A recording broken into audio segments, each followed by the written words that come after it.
Africa, 60 years later, today we are planning. You have big meetings of our leaders, of our politicians, big meetings. They're discussing the new ways to get loans and aids, how to make it better, so that we may not be seen as the beggars, so that we may not be seen as someone who needs something from them. But like the topics that we're talking about, all these, if you can see, like France Africa Summit, Russia Africa Summit, US Africa Summit, China Africa Summit, Turkey Africa Summit, whatever Dubai Africa Summit, UAE Africa Summit, all these summits that are happening all the time.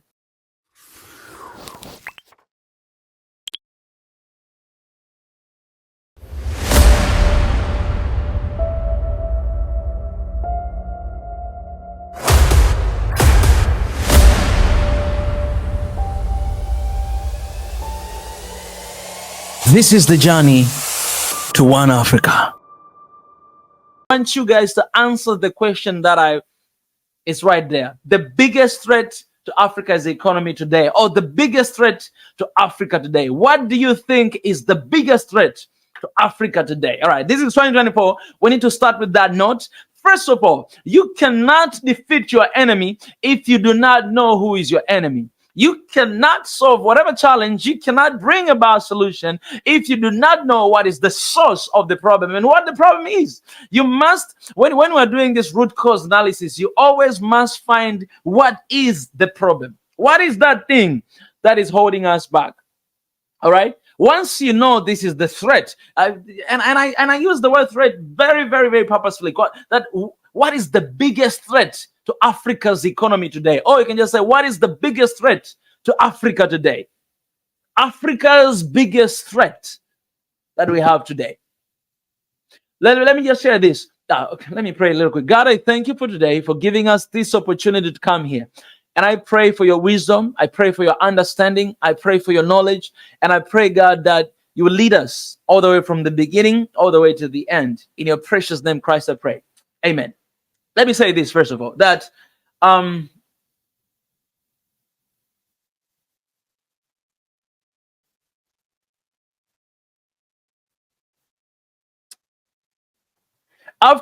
the World War II, a lot of countries across the world, all the countries were actually receiving loans and aids from somewhere. They were fully dependent on loan and aid. You can see, German, they were actually responsible for that war, but they were fully dependent on that. You can name Singapore, you can name South Korea, you can name Malaysia, you can name so many different countries across the world. They were fully depending on loan, because that war, it affected all other countries out there, all the continents. Everybody was affected by that war. Just like what is happening today across the world, war, it affects everybody, everywhere, every time. But those countries, they are very strategic. Right now, 20 years later, after 20 years later, those countries, they do not fully depend on loan, but rather they actually provide loans to other countries. There's a little videos I shared today on my on shorts on YouTube. So if you have seen, you understand what I'm saying. So 20 years later, these countries, they stopped fully depending on loans and aids from all these countries, and they actually started to provide loans and aids. Today, even my country here, Tanzania, and so many countries in Africa, they actually receive loans and aid from South Korea, the country that it was much poorer than Africa 60 years ago. They had a strategy. Only 20 years later, they're giving loan to other countries, and they do not fully depend on loan.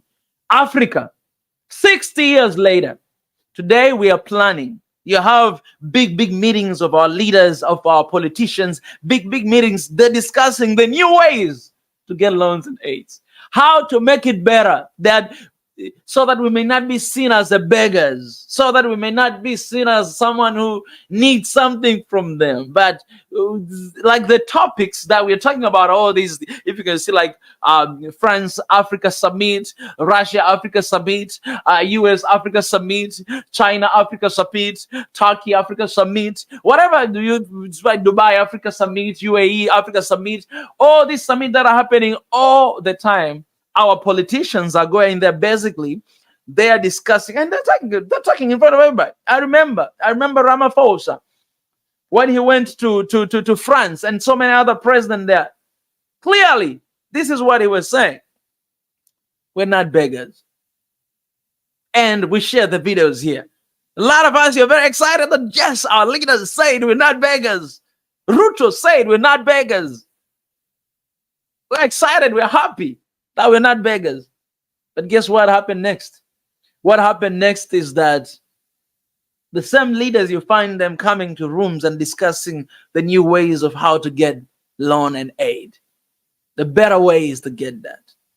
And you've never seen loan and aid cut off in Africa. They just come again and again, over and over and over again. This is 60 years later, but these countries that were poor, actually poor, more poor than Africa, than many countries in Africa, only after 20 years, they stopped receiving loan and aid. And they started giving loans and aid somebody else. So my question is this. This is just a little foundation.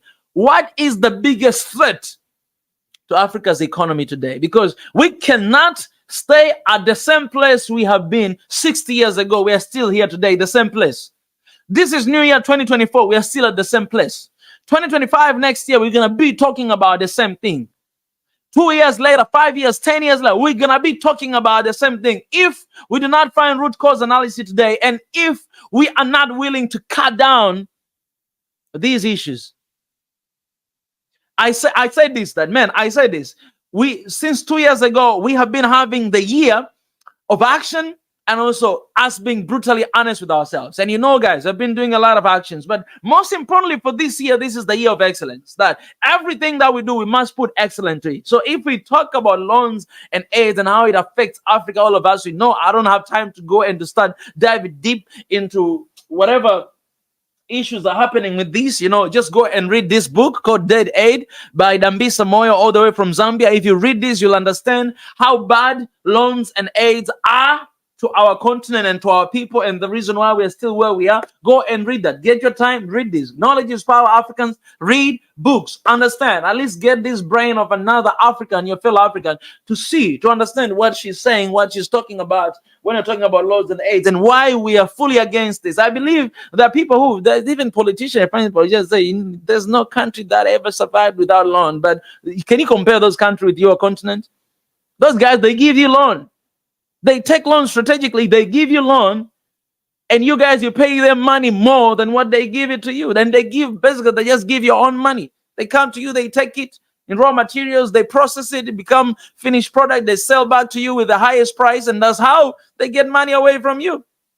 And then you say, there is no country in this world that can never develop without loans. Do you have a decency to say that? And your country, more than 50% of budget, it depends on the foreign aid.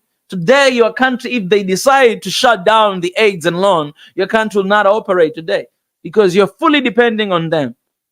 We have nations. Singapore is one of the leading countries. South Korea is one of the leading countries. Today, we depend on them. We ask them, and these guys were together. The matter of fact, South Korea, Africa supported South Korea in their war. Ethiopia went there and supported them in their war when they were fighting battles.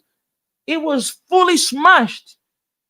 The country was fully destroyed. Been there for 9 years. Look at where it is right now. It's like how they built Dubai from the desert land all the way to Dubai you see today. Every single African wants to go there for a vacation. Dubai. Every African going there to buy phone. Every African going there to buy stuff. Dubai, to do shopping in Dubai today. We give a lot of money to them. These guys, these countries, how it used to be. Today, the same people we help to fight. The same people, they come and support us. And we say, this is what we say. We supported you in your war. Then you must give us something in return. Man, until when are we gonna sit on the table of that? We did this, so give us in return. Until when are we gonna be beggars? So the question is, Africa's biggest threat today. What is the Africa's biggest threat? I want to know. And I'm asking this question deliberately because I want to know how you guys think. I want to know how Africans think. What is your biggest threat of Africa today? Biggest threat is crooked government and police. All right, so that's the first answer, and I'm gonna be noting down here, and I hope you can elaborate a little bit more.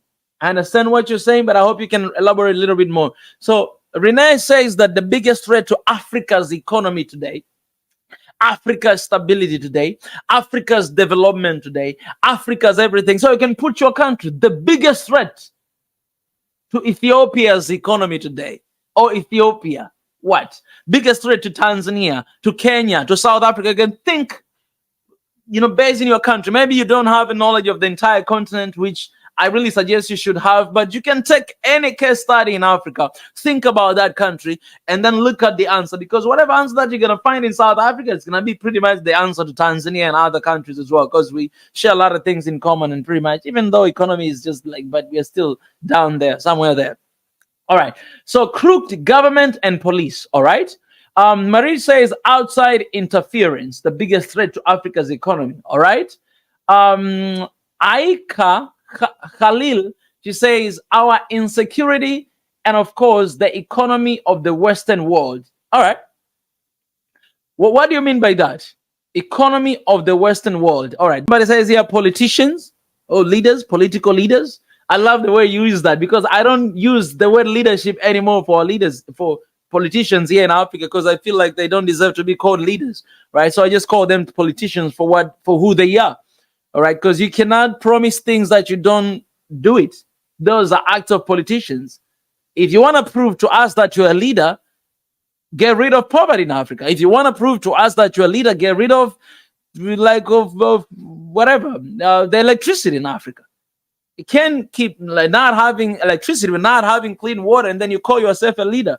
You fail to be a leader. You might be leading a country, but it doesn't make you a leader. You're just a politician. We can't be talking about the same thing here today. We're struggling with clean water in Africa, struggling with electricity in Africa in this age. And we are in the age of AI today.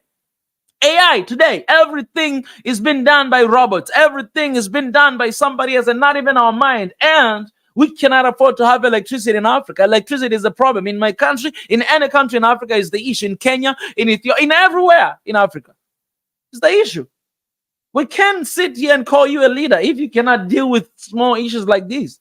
If we ask this question, the only reason you're going to come up with, there's no reason, by the way, it's just excuses. Excuses. Today, African politicians, their job is to come up with the next excuses. It's not to come up with a solution, it's excuse. Why this is not working? Why this is not?